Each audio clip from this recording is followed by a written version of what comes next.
This video is brought to you by NewsVoice. The news is broken. Almost all US media is owned by just a handful of big corporations. Fake news, obviously a huge problem as well, and finding something unbiased can be pretty darn tricky. NewsVoice is revolutionizing the news landscape. It's an app that gives you a personalized news feed by aggregating major news sites as well as international and independent media. It gives some much-needed balance. Each news story shows multiple sources, which are all tagged with their bias and perspective. The news affects almost everything in our lives, and what we hear and read shapes which persons we trust, what we eat, what we buy, how we vote, even how we think. NewsVoice is created by its readers, as you can upvote stories that you find interesting so more people will see them. It's essentially a democratized platform for news. Plus, it saves you time. You can get all of the news, all of the sources in one app so that you can be better informed. Oh, and it's also totally free, so there's that. Anyway, get started with NewsVoice today for free through the link below. It's available on both Google Play and the App Store, and let's get into the video.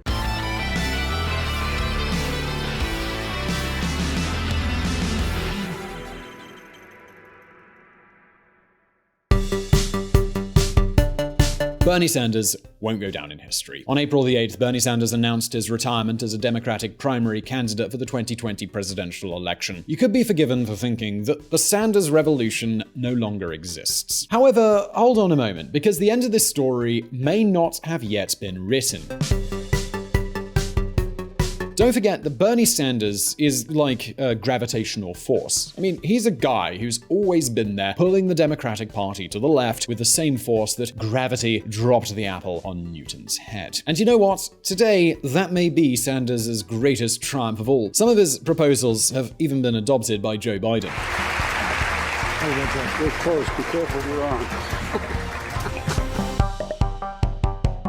Now, none of this will mean anything if Joe Biden does not eventually defeat President Trump, and to achieve this, the veteran senator from Delaware and later Vice President Barack Obama will have to join forces with the rest of the Democratic Party. And that was always going to be more complicated with Sanders, a politician who's always bragged about being an independent. He's not a team-playing Democrat. And if you don't believe me, just ask Hillary Clinton.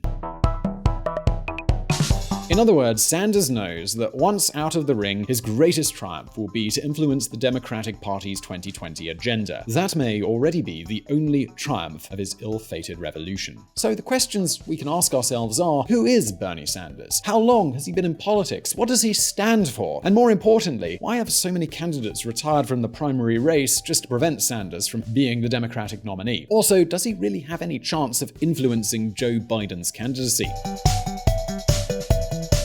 At VisualPolitik today, we're going to answer all of those questions, but first, let's take a look at some history. Half a life in politics.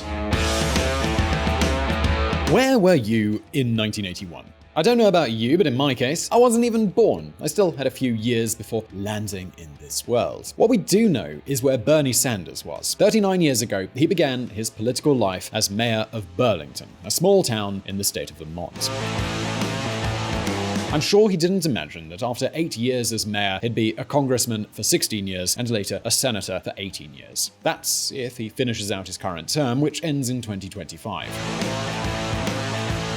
But let's take it step by step. Bernie Sanders was born in Brooklyn, New York in 1941, just 3 months before the Japanese attack on Pearl Harbor. He was the second son of a Polish immigrant family. Of Jewish origin, religion has always held a secondary place in his life. He later studied political science at the University of Chicago, a private university by the way, where he soon began his career as an activist.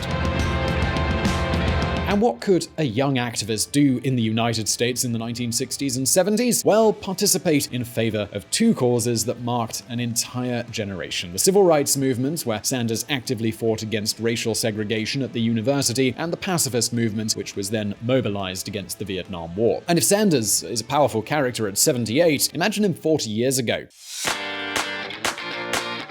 Well, let's just say that all that energy and political work he did in Vermont during the 1970s led him, in 1981, to defeat the Democratic Party, which had been running the city of Burlington for 16 years. That's right, he defeated the Democratic Party because Sanders actually ran as an independent.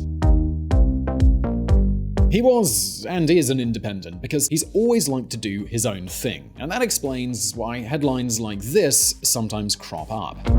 Bernie Sanders under scrutiny for backing Sandinistas in 1980s. New York Post. The fact is that becoming mayor of Burlington was his springboard to reach the House of Representatives as an independent. It soon became clear that once he had reached Washington politics, he was gonna be there to stay. A guy named Adolf Hitler won an election in 1932 and 50 million people died as a result of that election in World War II, including 6 million Jews. So what I learned as a little kid is that politics is, in fact, very important. Bernie Sanders. And of course, I know what you're thinking. But Simon, how can Bernie Sanders be an independent if he fought to lead the Democratic Party? Well, let's see if I can explain myself, and then you can tell me what you think of this politician's political strategy.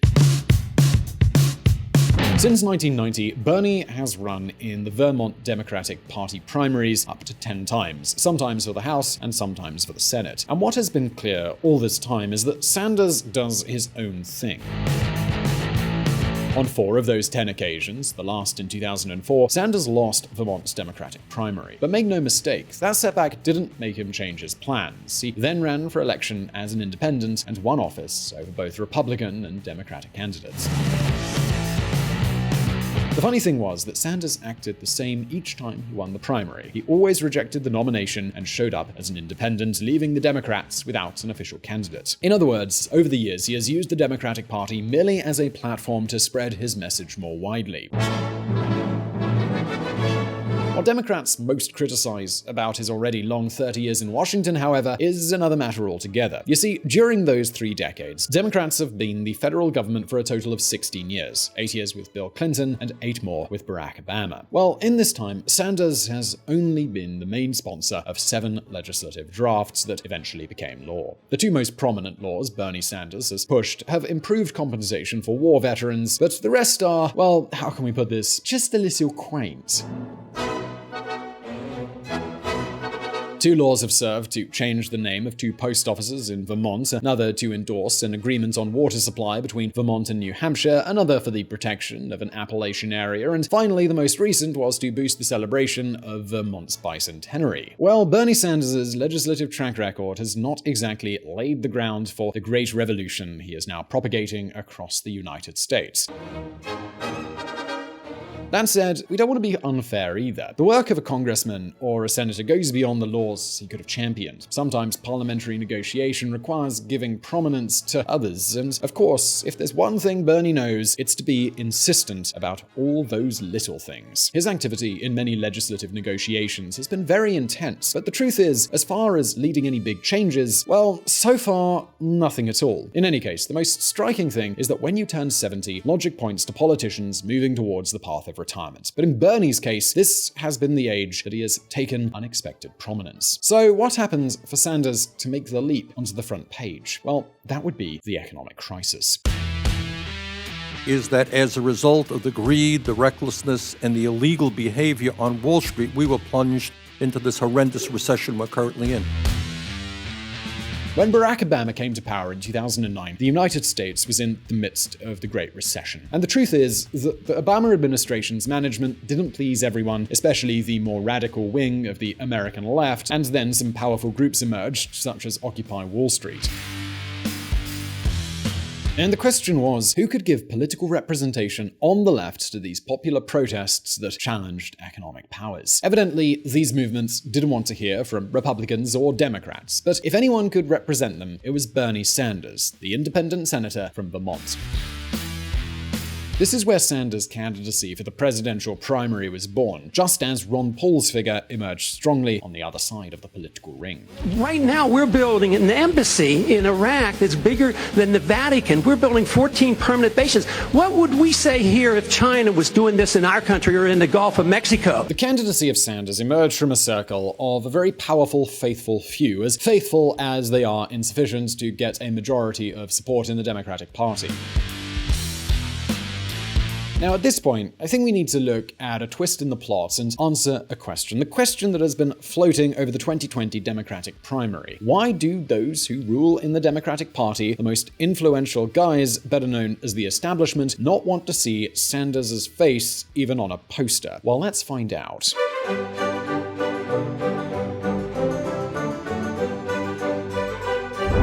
A socialist in America.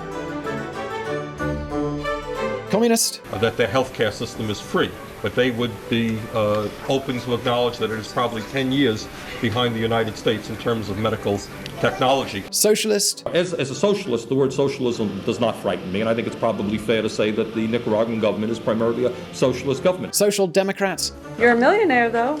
I wrote a best-selling book. If you write a best-selling book, you could be a millionaire too. Now at this point, you might be wondering, well, okay, but I mean, what the hell is Bernie Sanders arguing for? Well, he defines himself as a democratic socialist. When I talk about democratic socialism, I'm not looking at Venezuela. I'm not looking at Cuba. I'm looking at countries like Denmark and Sweden. And here's one thing we can't ignore. After decades of the Cold War against the Soviet Union, to say you're a socialist in the United States is about as popular as saying in 2020 Hollywood that you're best friends with Harvey Weinstein.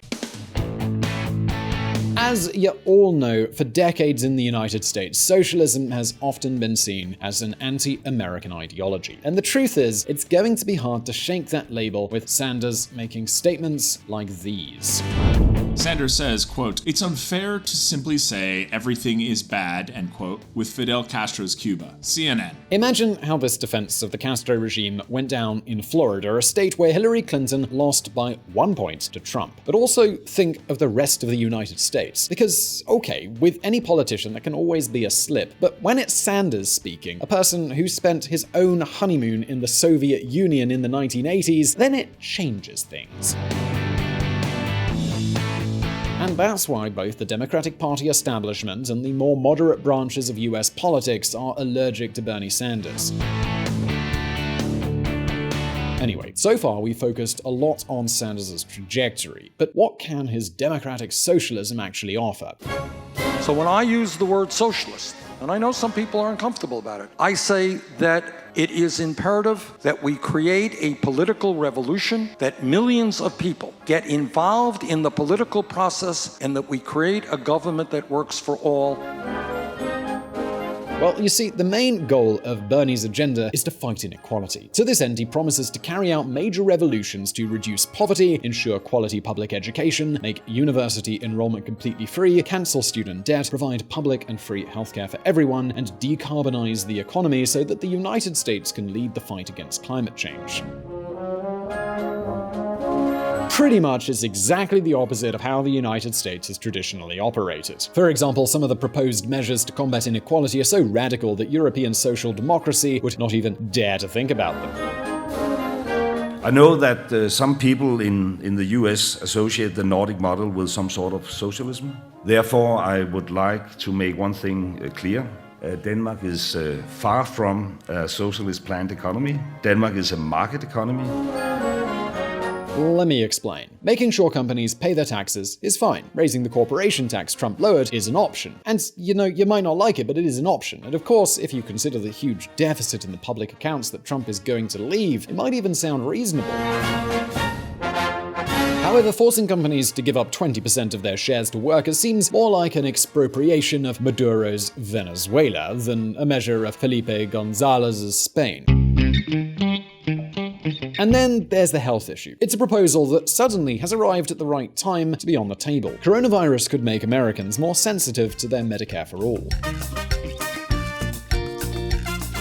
Sanders proposes extending the public Medicare program, which guarantees healthcare to the elderly and disabled, to include all people, including immigrants. Its aim is to make the US health system more like the European model. The most controversial part, however, is that the proposal says it will ban private health insurance. This, of course, doesn't even happen in Europe. Basically, Sanders' whole speech goes through multiplying public spending, making the state cost grow as if there was no tomorrow, and promising a huge revolution. And this brings us to another big problem that Bernie Sanders has. How does he propose to pay for all of this?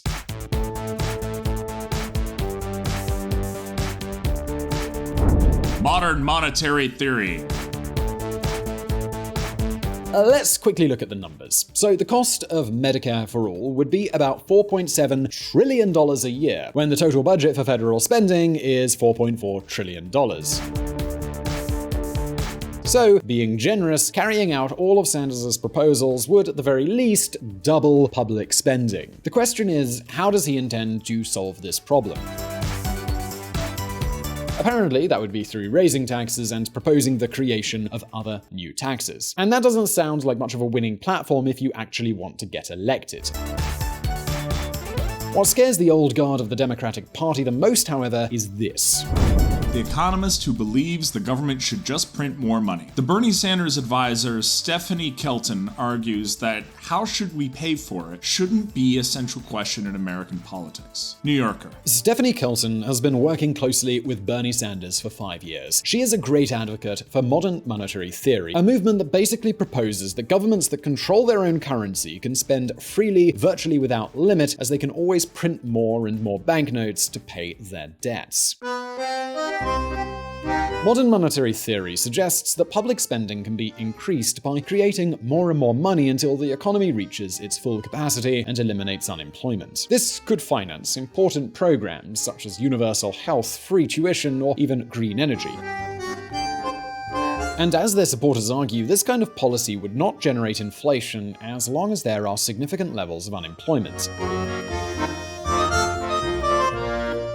So, does this sound good to you? Well, if you want to see the results, you only have to take a trip to Argentina, because this is basically what Argentinian politicians have been doing for decades. Querido, y si no la ponen los empresarios, ¿quién cree que la ponga si no la pone el Estado?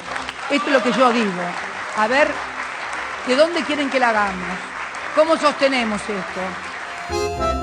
And the truth is that even if we were good at this theory, which is saying something, its scope for action would be very, very limited. The US economy is characterized by a vast dynamic labor market, so that structural unemployment is very low, technically very close to the full employment situation.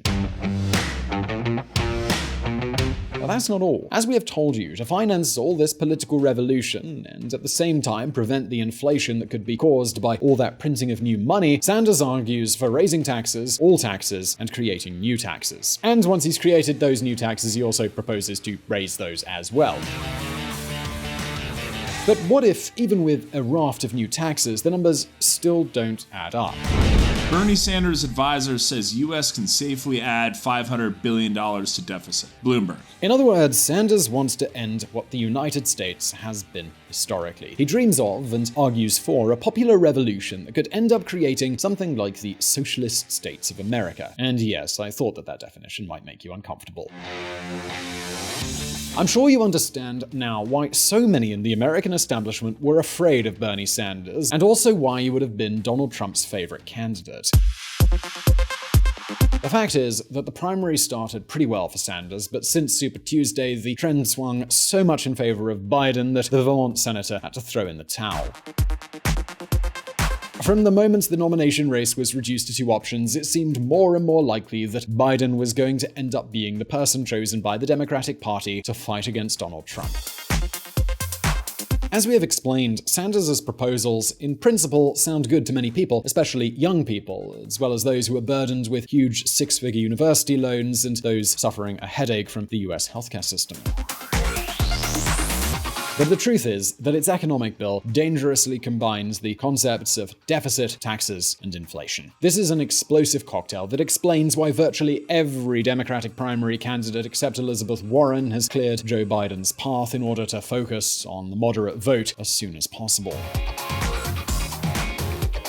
What is clear is that if Biden wants to defeat Trump, he will have to unify all the Democratic Party families. Now, was that even an option with Sanders, to have him represent the party and deliver a moderate speech? Only time will tell. But now it's over to you. Do you agree with the electoral program that Sanders was fighting for and the measures he intends to fund his proposals? Well, leave your answer in the comments below, and I really do hope you enjoyed this video. If you did, please don't forget to hit that like button and subscribe for new videos. Also, please do check out our friends at the Reconsider Media podcast. They provided the vocals in this episode that were not mine. Also, thanks to Newsvoice for sponsoring this episode. Link to them below. It's free. Check it out, and thank you for watching. And if you want to learn more about politics and hear even more of my lovely voice, you can join us at Reconsider Media. We have a podcast at reconsidermedia.com/podcast. See you there.